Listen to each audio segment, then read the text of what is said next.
Hello तो guys, welcome to my YouTube channel Vicky Dhyan. तो कैसे आप सब लोग बढ़िया हो? तो कैसे तैयारी चल रही है अपनी? और आज है संडे, तो आपसे चलो कुछ बातचीत कर लेते हैं। आपके कुछ डाउट्स हैं उनके बारे में बता देते हैं, और मेरी कैसी क्या जर्नी रही उसके बारे में बात करते हैं कि मैंने जैसे कैसे तैयारी करता था, मैंने कितने एग्ज़ाम पास कर रखे थे, या फिर जो मैं कितने साल से तैयारी कर रहा था, मैंने इससे पहले कौन कौन सा एग्ज़ाम दे रखा था, मेरे स्ट्रेटजी क्या रहती थी, मैं जैसे नॉर्मल जॉब में आने से पहले मैं कैसे क्या प्रिपरेशन करता था और कितने टाइम घंटे में पढ़ता था, और मैंने कौन से एग्ज़ाम निकाले।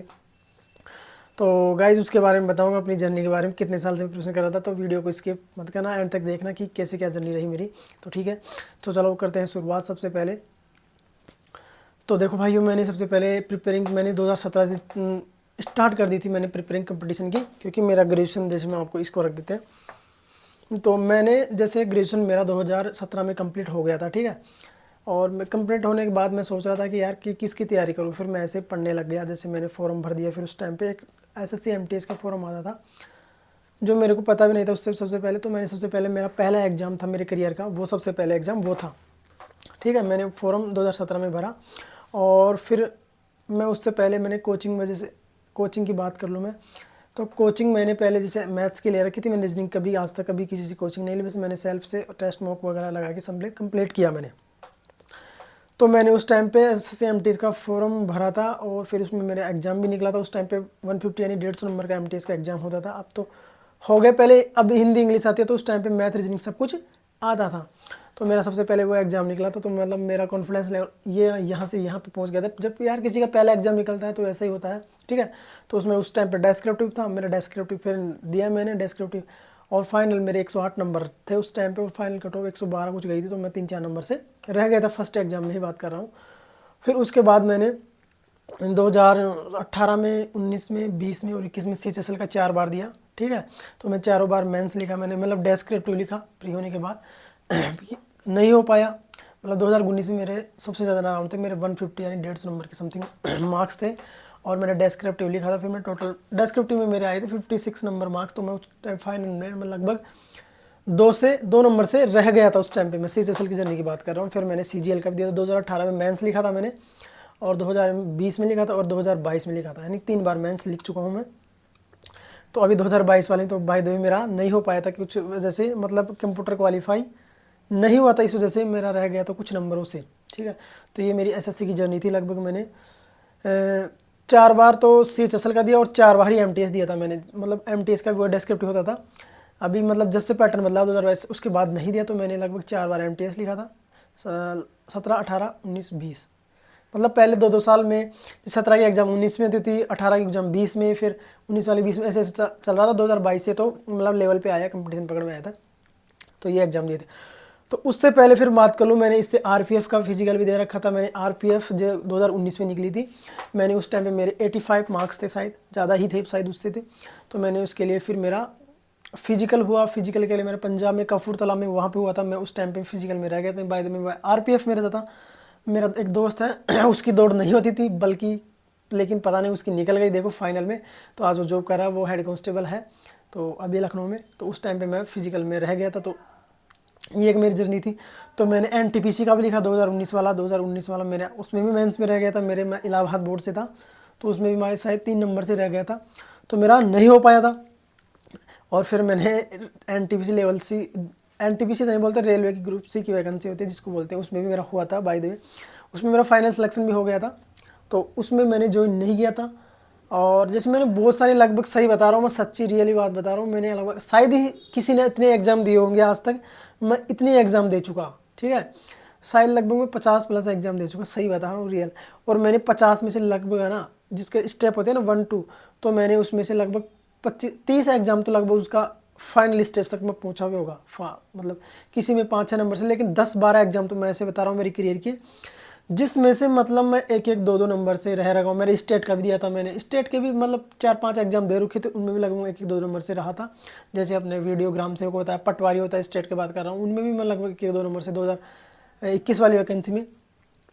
तो इतने सारे एग्ज़ाम देखो मैंने, मतलब बहुत सारे एग्ज़ाम थे इतने। और मैं किसकी बात करूँ, RPF का बता ही दिया मैंने, 18 वाली दिया था ग्रुप C की। और हाँ, और दिल्ली पुलिस की बात कर लूँ, हाँ दिल्ली पुलिस जो वैकेंसी थी दिल्ली पुलिस की अभी 2000 मेरे SCM में होने से पहले दोनों का साथ रिजल्ट आया था, मेरे मतलब 69 मार्क्स थे, तो मेरा इसमें हो गया था CRPF SC में। तो मैंने उस टाइम पे मैं उसमें गया नहीं, क्योंकि मतलब सोचा कि यार ये LDC वाली जॉब वाली फोप है और वो मतलब थोड़ा ऐसे ही रूटीन भागना दौड़ना बना रहेगा, तो इस वजह से मैंने उसको ज्वाइन मतलब फिजिकली नहीं दिया। दिल्ली पुलिस का कांस्टेबल का मैं बात कर रहा हूँ, तो उसका दिया नहीं था। और मेरा मतलब ministerial Delhi head constable ministerial का उसमें मेरा वहीं नहीं हुआ था, मतलब उसमें .50 कुछ ऐसे नंबर कम था, बाकी हो जाता था मैं उसको ज्वाइन करता।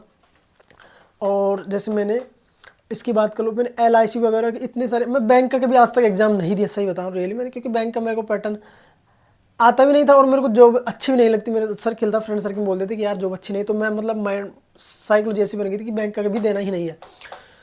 तो ये इतनी सारी एग्जाम थी मतलब। और मैं जैसे इसकी बात करूँ टेक्नीशियन, हाँ एक रेलवे में टेक्नीशियन की वैकेंसी है, उसमें भी मैंने मतलब मेंस दिया था, मतलब मेंस मेरा लगा था बेंगलोर में, तो शिमोगा डिस्ट्रिक्ट होता है ना, वहाँ पे मैं देने गया था।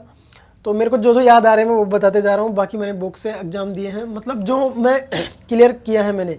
और हाँ मैंने फेज़ 11 के मैंने 3 बार किया है। मैंने 2020 में कोरोना आया था ना, उस टाइम शायद मेरा क्या पता हो जाता, मेरा हो गया था, लेकिन वो ऑफलाइन जो ऑनलाइन सबमिट मांगते हैं ना डॉक्यूमेंट्स, जैसे सिलेक्शन होने के बाद कि आप DV के लिए ऑनलाइन भेज दो, तो मेरा मतलब उस टाइम कोरोना में मैंने खाली कर दिया था रूम।